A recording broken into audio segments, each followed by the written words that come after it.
विमोचन कार्यक्रम में उपस्थित गणमान्य अतिथियों द्वारा मां सरस्वती के प्रतिमा पर पुष्पहार पहनाकर शुभारंभ किया गया। कार्यक्रम के मुख्य अतिथि संजय निर्मल, महामंत्री अनुसूचित मोर्चा भाजपा, विजय कुमार महानिदेशक NSS, उदय कुमार निदेशक राष्ट्रीय लघु उद्योग निगम और प्रभात प्रकाशन द्वारा प्रकाशित डॉक्टर अंबेडकर और राष्ट्रवाद के लेखक बसंत कुमार जी के करकमलों द्वारा किया गया। प्रकाशन मंडल की तरफ से सभागार में उपस्थित सभी अतिथियों का स्वागत और सम्मान किया गया। तो मित्रों, बात यह है कि वर्ष 2015 में एक बात हुई कि पार्लियामेंट के इतिहास में पहली बार किसी पुरुष की जयंती के लिए विशेष सेशन बुलाया गया और वो थे डॉक्टर अम्बेडकर। उसके पहले तक क्या था कि डॉक्टर अम्बेडकर का, उसके पहले तो हम बस ये जानते थे कि दलितों के मसीहा या आरक्षण को इन्होंने कराया है और इसीलिए चर्चा होती थी कि आरक्षण समर्थक या विरोधी, वो बातें अम्बेडकर करते थे। लेकिन नरेंद्र मोदी जी की सरकार के आने के बाद विस्तृत रूप से पार्लियामेंट में ये पूरा 2 दिन तक 3 दिन तक पूरा चर्चा होती रही कि डॉक्टर अम्बेडकर सिर्फ दलितों के नहीं थे, वो राष्ट्र निर्माण की बहुत बड़ी कड़ी थी।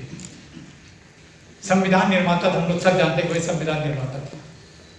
उसके साथ साथ आप देखिए reserve bank of India, finance commission, ये उनकी 1924 की शोध का प्रयास था। उसके बाद ये लाया गया। या जो हम बात करते हैं महिला सशक्तिकरण की बात, तो अनफॉर्चुनेटली जो उनका हिंदू कोड बिल था वो नहीं पास होता था, डिफरेंट इशू। लेकिन महिला सशक्तिकरण की शुरुआत अगर किसी ने की तो डॉक्टर अम्बेडकर। हम नदियों को जोड़ने की बात करते हैं, डैम्स की बात करते हैं, वो डॉक्टर अम्बेडकर की थे।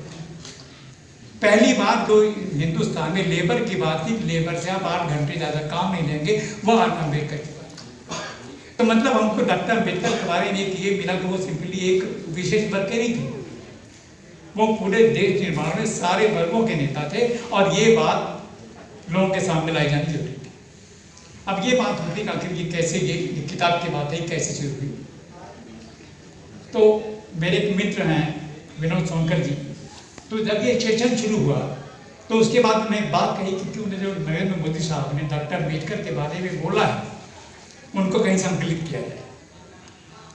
मैंने उनको संकलित करके दिया, वो कुछ कारणों से वो नहीं हो पाया, एक अलग बात है। तो उसके बाद मैं RSS में डॉक्टर कृष्ण गोपाल जी से मिला, फिर बात हुई। मैं कहा साहब ये मैं चाहता हूँ, कहते ऐसे मत करो कि राष्ट्रवाद के लिए भी डॉक्टर अम्बेडकर का बहुत बड़ा योगदान है, आप उसको भी लिखिए, कंप्लीट बनाइए कि लोगों को पता लगे कि राष्ट्र के उत्थान के लिए, भारत के निर्माण के लिए डॉक्टर अम्बेडकर ने क्या किया है। फिर मैं प्रभात जी के पास गया, तो प्रभात जी कहते नहीं बस अब शुरू करते हैं इसको। तो मैं पहले ओम बिरला जी के पास गया, लोकसभा अध्यक्ष जी के पास, उनको आना था, जो भाग्यवश सब स्टेशन में फंसे हुए, तो कहते नहीं पसंद जी कीजिए। और एक दिन में मुझे उनका वो मिल गया संदेश, पहला संदेश। फिर योगी आदित्यनाथ जी का मिला और इसका संपादकीय लिखा माननीय कल्याण मिश्र जी ने, वहां कल्याण मिश्र जी। एक भाग में आपको मिलेगा नरेंद्र मोदी जी, लालकृष्ण आडवाणी जी, डॉक्टर मुरली मनोहर जोशी जी, राजनाथ जी ने सबने डॉक्टर अम्बेडकर के बारे में क्या कहा है। लेकिन दूसरे पार्ट में जो कुछ राष्ट्रवादी इश्यूज हैं, जैसे हम बात करते हैं आर्टिकल 370 की, शायद बहुतों को ना पता हो कि आर्टिकल 370 का विरोध ड्राफ्टिंग कमेटी के चेयरमैन के रूप में डॉक्टर साहब ने किया था, लेकिन वो नेहरू जी ने करवाया डिफरेंट इशू, और उसको हटाने में 7 दशक लग गए। अब जाके हटाया, वो भी नरेंद्र मोदी और अमित शाह के उसके कारण। फिर बात आई पार्टीशन ऑफ इंडिया। अब पार्टीशन ऑफ इंडिया उसमें ये कह दिया गया था सही तरह से बंटवारा होता तो ये जो हमारे देश में झगड़े होते ये नहीं होते। ये बात उस आदमी ने 1947 में की। फिर कॉमन सिविल कोड या वंचित समाज को, अक्सर ये झगड़ा होता है, हमारे मित्र संजय निर्मल जी बैठे हुए हैं, बड़ा कई बार उनका मेरा विरोध होता रहता है, लेकिन छोटे भाई मुझे कहते रहे कोई बात नहीं। तो होता क्या है कि बाबा साहब ये कहते थे कि वंचित समाज को आरक्षण को मालूम हो, जब तक कि डेवलपमेंट के विकास की धारा में उनको मुख्य धारा में नहीं लाएगा कुछ नहीं हो पाएगा। तो दलितों, वंचितों सहित समाज के अंतिम पायदान पर खड़े व्यक्ति को समाज और राष्ट्र की मुख्य धारा से जोड़ने में महत्वपूर्ण भूमिका निभाई। भारतीय संविधान के शिल्पी डॉक्टर अंबेडकर ने वंचित और उपेक्षित वर्गों को सामाजिक न्याय दिलाने के लिए संविधान में अनेक प्रावधान किए। ऐसे महापुरुष की पावन स्मृति में इस पुस्तक का प्रकाशन अत्यंत सराहनीय है। मुझे पूरा विश्वास है कि पुस्तक में बाबा साहब डॉक्टर अंबेडकर के प्रेरक व्यक्तित्व के संबंध में दी गई महत्वपूर्ण जानकारियाँ समाज का दिशा निर्देशन करेंगी। योगी आदित्यनाथ।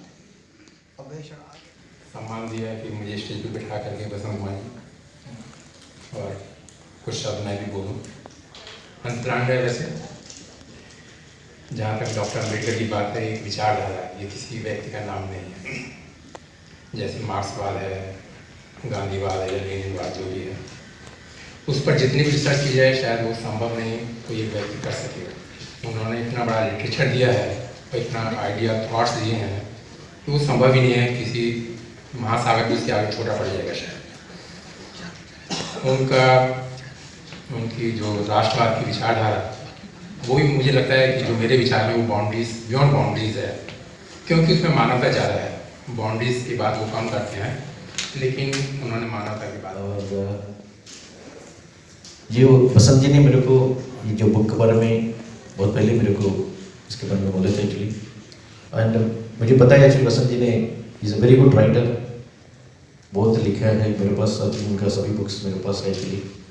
सो इसलिए मैंने वो एक बार मैंने उनको बोला एक्चुअली, जो उनका जो राइटिंग है, उनका जो इतना, तो यदि सम्मानित करने का काम किया है तो देश के प्रधानमंत्री श्री नरेंद्र मोदी जी ने सम्मानित किया। उन्होंने स्वयं सत्यापित कीजिए, आप जिस कागज पर साइन कर देंगे वो कागज प्रमाणित है।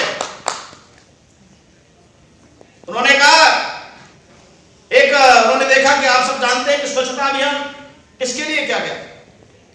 क्या स्वच्छता अभियान झाड़ू लगाने से संबंधित था? नहीं, एक सोच बदलने के लिए था, देश के प्रत्येक नागरिक की सोच बदलने के लिए कि झाड़ू लगाने से, स्वच्छ करने से देश भी साफ होगा, कॉलोनी समाज भी साफ होगा, परिवार के अंदर भी गंदगी नहीं रहेगी और हमारे मन के अंदर भी गंदगी नहीं रहेगी, हमारी सोच साफ हो जाएगी। क्योंकि उन्होंने कहा कि झाड़ू लगाने से, सफाई करने से कोई व्यक्ति छोटा नहीं होता।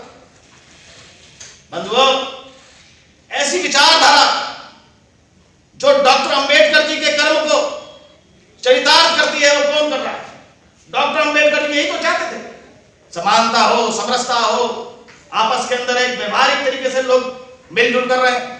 वो चाहते थे आर्थिक, सामाजिक, राजनीतिक न्याय, समानता सबको मिले। आज वो सबको उपलब्ध हो रही है। आज देश के अंदर कुछ ऐसे लोग जो देश को बांटना चाहते हैं, देश के खिलाफ खड़े होते हैं और वो बाबा साहब डॉक्टर भीमराव अंबेडकर जी की फोटो लेकर कहीं पर भी धरने चौक पर बैठते हैं। क्या मैं पूछना चाहता हूं यहां एक एक व्यक्ति से, क्या वो सही है, गलत है?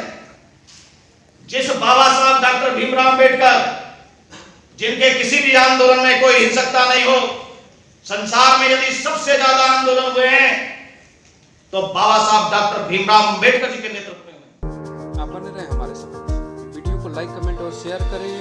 हमसे परमानेंट जुड़ने के लिए चैनल को सब्सक्राइब करें और बेल आइकन दबाएं।